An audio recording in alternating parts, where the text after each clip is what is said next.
oras na rin tayo nagbabiyahe, guys.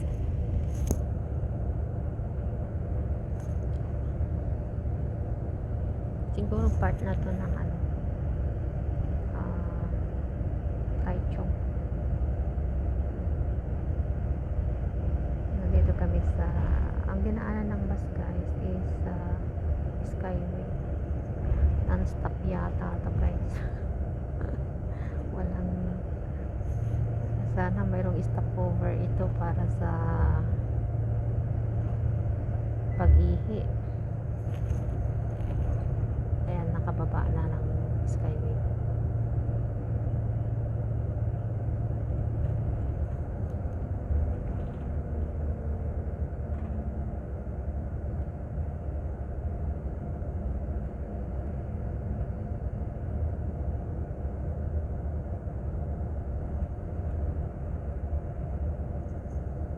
May ginagawang building dyan.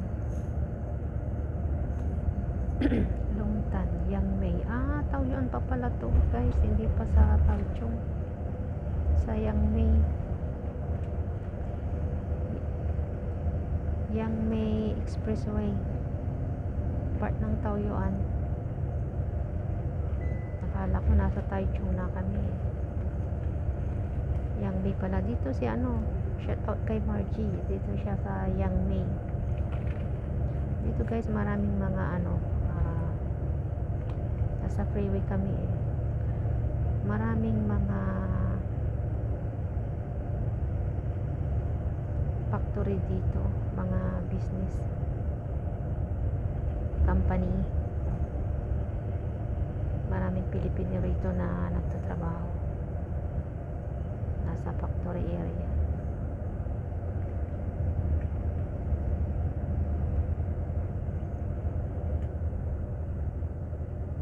Isang oras na rin yung biyahe ko mula sa Taipei.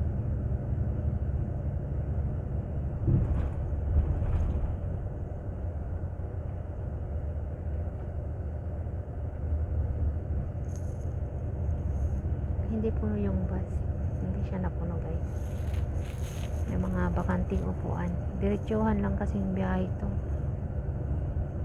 Kaya yung oras niya is papuntang Sincho na to.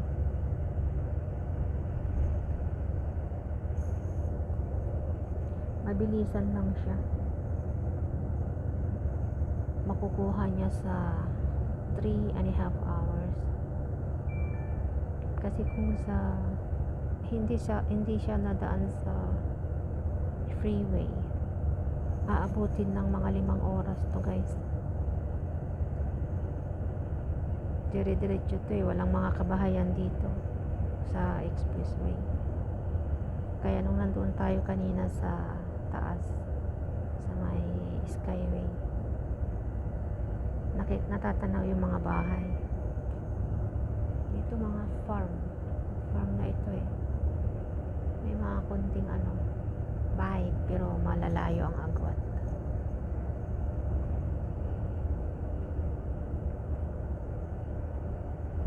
Ayan o, nakikita nyo yung mga bahay, parang kagaya sa Pilipinas. May mga second floor hanggang third floor. Mga single house ang tawag. Mostly kasi, guys, sa Taipei ang puro building yung makikita. Kasi ang Taipei City is crowded area siya. Maraming tao. Dito sa outside Taipei na ito eh, Hsinchu. Kaya yung mga makikitang bahay dito sa mga dinadaanan namin, mga single house, pero malayuan yung agwat. Pero doon sa dulo, may mga building.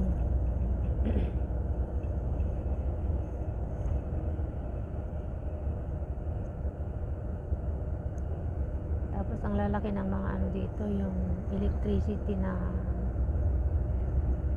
tower. Kaya kahit nasa bundok, may kuryente sila.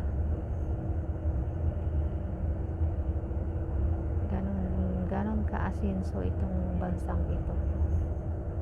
Kaya pilit na kinukuha ng China ang Taiwan, pero hindi pa rin sila nagkakaisa kasi mayaman itong bansang to.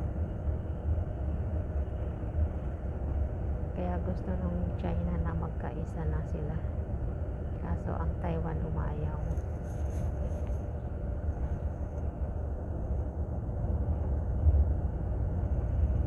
Ayan, mga factory, mga nanditong nakikita. Mostly kasi yung mga factory malayo sa kabahayan. Sa Taipei guys, walang factory kayong makikita doon. Kung meron man is yung mga warehouse o kaya company business. Yun ang meron sa Taipei. Mostly sa Taipei, ang trabaho na nandyan is yung caregiver sa mga institution o kaya sa mga bahay, nag-alaga ng mga matatanda, bata, matanda. Kasi dito maraming mga alagaing lola, alagaing lolo, ang hahaba ng buhay nila. Yung mga iba rito 90 years old na naglalakad pa. Mayroong 101 dati doon sa area namin, 101 na siya pero naglalakad pa rin na lolo. Pero ngayon hindi ko na siya nakikita.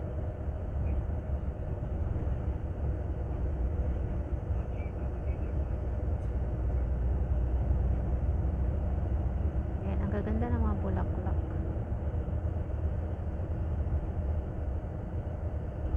Ayan o, ayan guys, ang gaganda ng mga bulaklak o. Captured natin habang nasa biyahe tayo.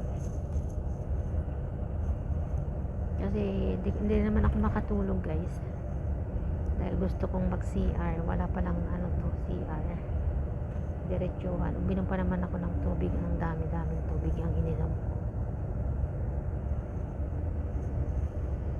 Hindi ko alam kung may bus stop to. Sana mag-stop siya.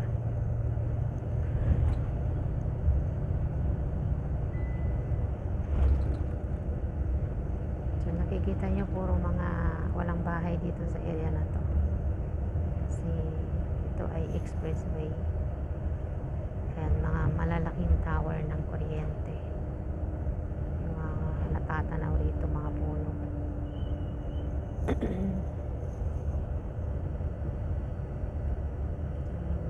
Balikan lang guys yung biyahe ko. Request lang ito kasi yung anak na bunso ng employer ko, yun ang pupuntahan ko doon. Nag-aaral siya doon sa Chai. Ang gaganda ng mga bulaklak. Bloom na bloom yung bulaklak na yan. Yan guys. Ang dami oh.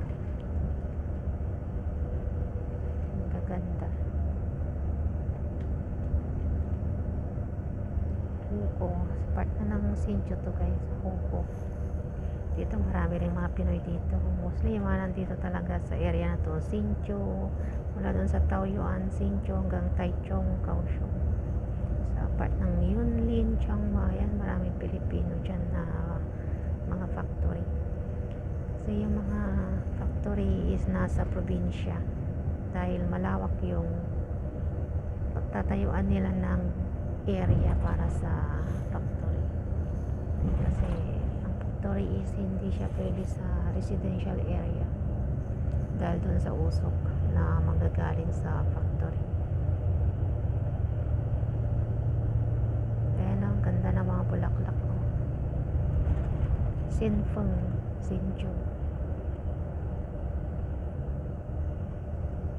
So ayan, shout out sa inyong lahat dyan guys. Salamat sa mga pumapasok sa prepare ko. Handa ko na kayo maisa-isa. Salamat sa inyong lahat, sa mga bagong subscribers dyan at saka mga viewers na hindi naman nagko-comment pero nanonood sila. Maraming salamat sa mga suporta nyo dyan. Ayan, enjoy lang tayo sa YT. Ayan o, ang dami bulaklak. Kaya kasi ito, gusto ko kong mag-video sa mga ganitong lugar, ganitong pagka bumabiyahe ako. Nakikita ko yung mga view sa daan. Mahilig ako sa outdoor na video. Yun ang nakaka-relax sa akin. Hindi ako mahilig sa shopping. Mas enjoy ako sa labas, yung makakakita ka ng nature. Yan, katulad ng mga ganyan, ganda-gandang tanawin.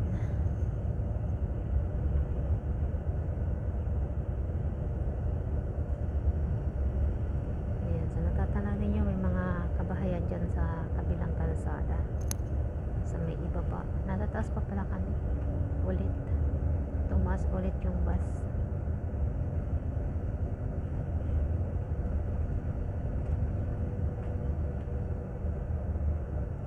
Kagandahan lang dito, wala na silang tinatay yung mga toll gate, kasi nakalagay na siya sa scanner na, nai-scan na yung bus plate number tsaka yung body ng bus, kaya dire-diretso yung biyahe.